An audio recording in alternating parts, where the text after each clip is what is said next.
Hi, Kemper here.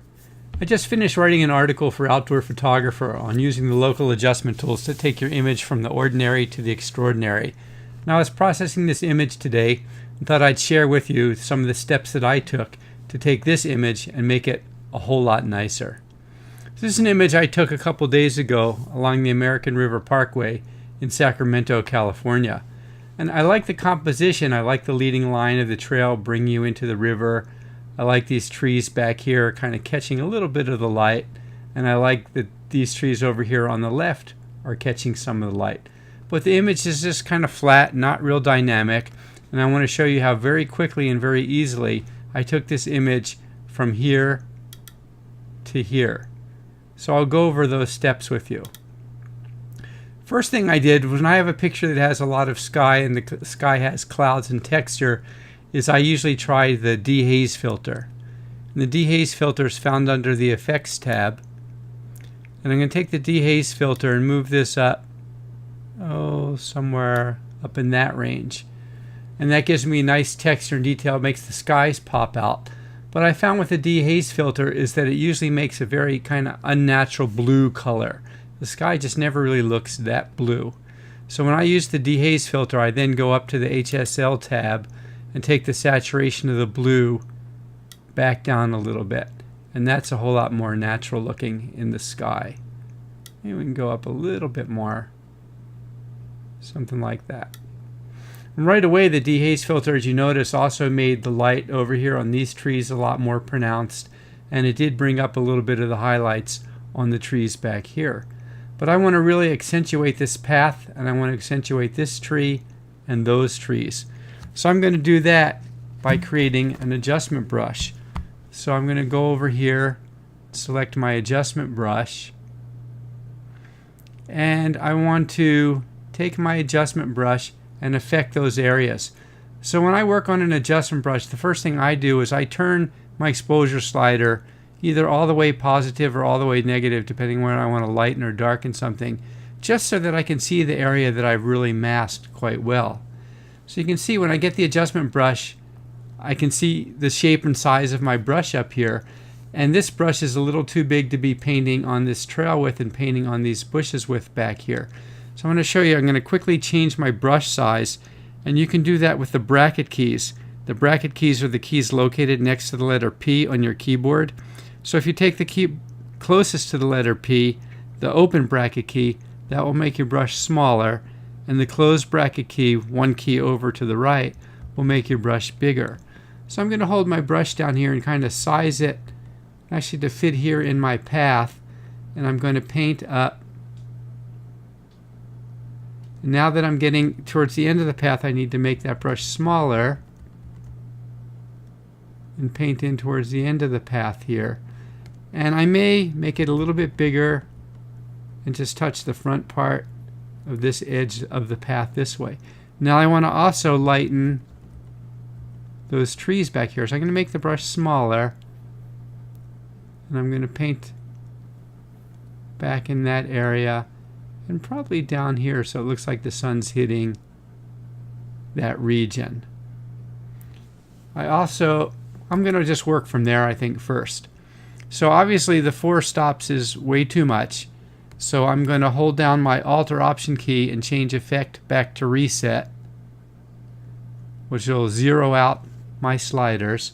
And now I'm going to dial up how much change I want to make. So I'm going to open this up probably about there, about a stop and a third light on that area. I want to make that look like a little warmer sunlight. So I'm going to move my tint up to about 5 here. I'm going to try to see what happens if I add a little contrast to that light. I'm not getting a whole lot of change there, so that's not really doing too much. See if opening the highlights up a little adds a little bit of punch to this. So I'm going to open up the highlights about here. I'm going to see if doing the shadows affects those areas at all, and I don't see any change there, so I'll leave that alone. And now what I want to do is I want to also accentuate these trees. So I can use that same brush. So I'll make the brush a little smaller. And I'm just going to come down and paint on these white trees over here.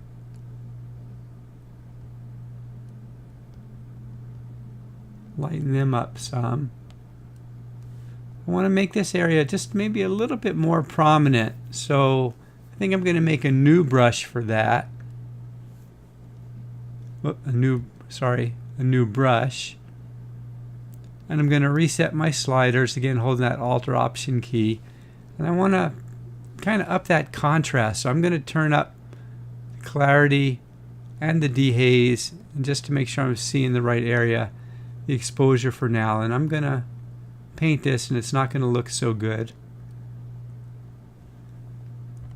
Make that a little bit bigger. So that's the area I want to affect. Right in here.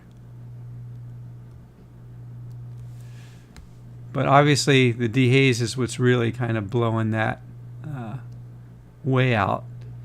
And I want to turn down my exposure and just start with a clarity slider. See what that did. That actually adds a little contrast to it, but it seems to be darkening as well. So I'm going to add a little exposure and warm that up. So it looks like it is catching sunlight back there. And that looks pretty good. Maybe it's a little too strong. Let me cut that exposure down just a little bit. Somewhere like that. Dial this back to like point. Take that to about 6 or 8 or so. That looks better. Not overly colorful. And now I want to really also bring this out a little bit more by darkening some of this green grass area here. So I'm going to make a new adjustment brush. Hold down that Alt or Option key to reset. And this time I want to darken, so I'm going to take my exposure down. I'm going to make my brush really big.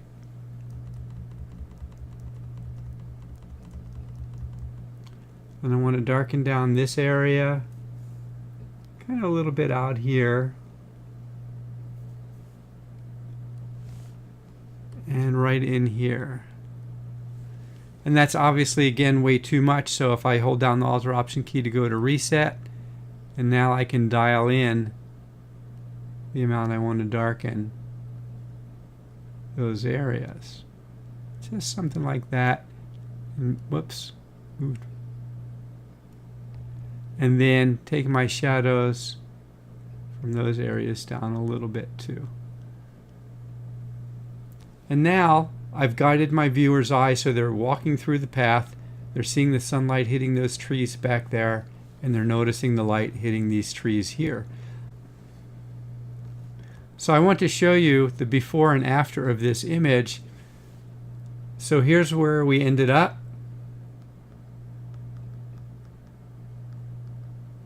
If I come down to the first time I see reset, that's where the image started. And that's where we ended up with just a few quick brush strokes.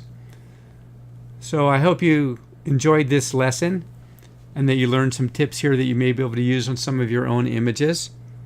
If you're interested in learning more, not just on how to process your images using the local adjustment tools, but on a lot of other things as well, I'm going to be teaching a workshop in Monterey in May called Expanding Your Creativity. So working with the local adjustment tools to learn how to guide the viewer's eye through your images is just one of the subjects that we're going to be covering. We're also going to be working a lot in the field doing shooting. And some of the things that we're going to really be working on is night photography. And even though these images that you're going to see here aren't pictures that I took in Monterey, they're examples of the things that we are going to be doing. So we're going to be doing night photography by the water. We're going to be doing some of the city images, working with motion. Going to work on panoramic images, shooting HDR to do your night images and how to put them together. I'll talk about double exposure techniques, zooming the lens techniques. And then we'll just do some walk around in Monterey and do some photography early in the morning and late in the evenings. I'm going to be talking about shooting stars, and if we have time we'll go up maybe out into the hills above Monterey where it's a little bit darker and do some star photography. Talk about not only how to shoot the star photography, but how to process it the best to bring out your stars.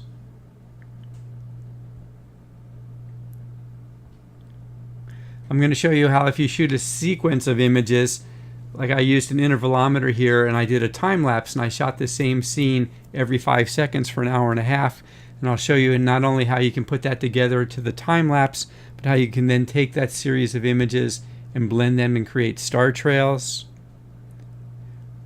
Teach you how you can do creative techniques like this. We'll also be taking long exposures during the day using neutral density filters.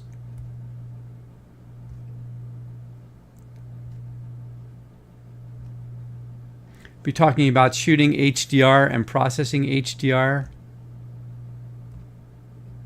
How you can use these local adjustment tools that I was just demonstrating to actually flip the light in your image. And another example of taking an image that was nice compositionally but not very nice lighting, and by using the radial filter and adjustment brushes, turning it into something much more dynamic. So if any of this interests you, I suggest you go over to my website, which is lewiskemper.com, all one word, Lewis Kemper, Lewis. Go to Finding Lewis. Scroll down here until May and find Expanding Your Creativity in the Monterey Bay Peninsula, and find out all about the workshop, and you can use this to sign up as well. So I hope you enjoyed today's lesson as well as today's commercial, and thanks for tuning in, and we'll keep in touch and see you sometime soon in the future.